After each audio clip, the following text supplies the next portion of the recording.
Un frère a posé cette question en direct. Quels sont les bienfaits de rester en état d'ablution? Les bienfaits de rester en état d'ablution sont nombreux. Notre prophète dit, l'ablution est l'arme du croyant. Plus tu restes en état d'ablution, plus tu es armé. Et tu deviens comme si tu portais un gilet pare-balles. Ainsi, ni le diable, ni les mauvais penchants des gens ne peuvent te nuire. Être en état d'ablution, c'est très bien si tu peux y parvenir. Et si tu peux accomplir chacune de tes 5 prières avec une ablution fraîche, c'est encore mieux. Par exemple, le prophète Suleiman, enfin le prophète Daoud, avait 3 fils. Il a appelé l'aîné. Il lui a demandé, combien de prières peux-tu accomplir avec une seule ablution? Je peux accomplir 3 prières, papa, a-t-il répondu. Oh, mon fils si pieux, a-t-il dit. Il a appelé l'autre. Et toi, combien de prières peux-tu accomplir? Je peux accomplir les 5 prières, a-t-il répondu. Oh, mon fils si pieux, a-t-il dit. Il a appelé le prophète Suleiman. Mon fils, avec combien d'ablutions accomplis-tu les 5 prières quotidiennes?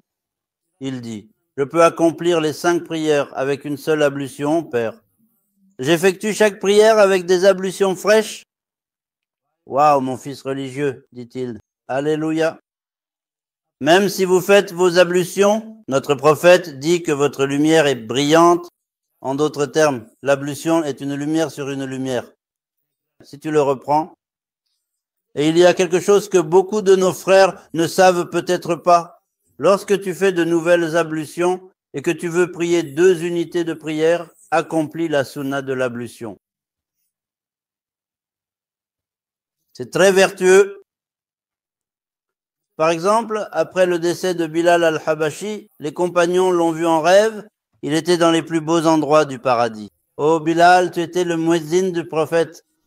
Tu étais si proche de notre prophète. Est-ce à cause de ceci ou de cela? Il répond, non, non, ce n'est à cause d'aucun d'eux. Quand le messager d'Allah m'a enseigné cette sunna de l'ablution, quand tu fais de nouvelles ablutions, il n'est pas nécessaire de prier si par exemple tu fais la prière de l'après-midi avec les ablutions du midi. Mais lorsque tu fais de nouvelles ablutions, avant de commencer la prière, accomplis 2 unités de prière de la sunna de l'ablution. On peut les accomplir avec de courtes sourates comme Inna Atayna, Ikhlas, Falak ou Nas. Il dit, je n'ai jamais délaissé la sunna de l'ablution. Il dit, c'est par la bénédiction de cela qu'Allah m'a accordé ces hautes rangs. C'est très vertueux, Inch'Allah. Par exemple, la prière d'Evabin, si tu accomplis 6 unités de prière, 2 par 2, après la prière du Maghrib, notre prophète, paix et bénédiction sur lui, dit que cette personne sera comptée parmi les Evabin. Il dit que ces 6 unités de prière équivalent à 50 ans d'adoration surérogatoire. Regarde donc cela. Regarde la grandeur de sa récompense. Qui sont les Evabin?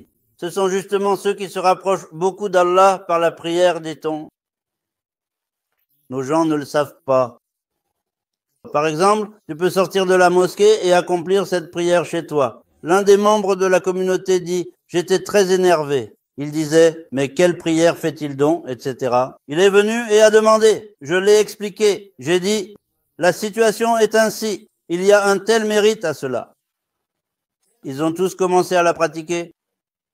C'est vraiment magnifique, n'est-ce pas?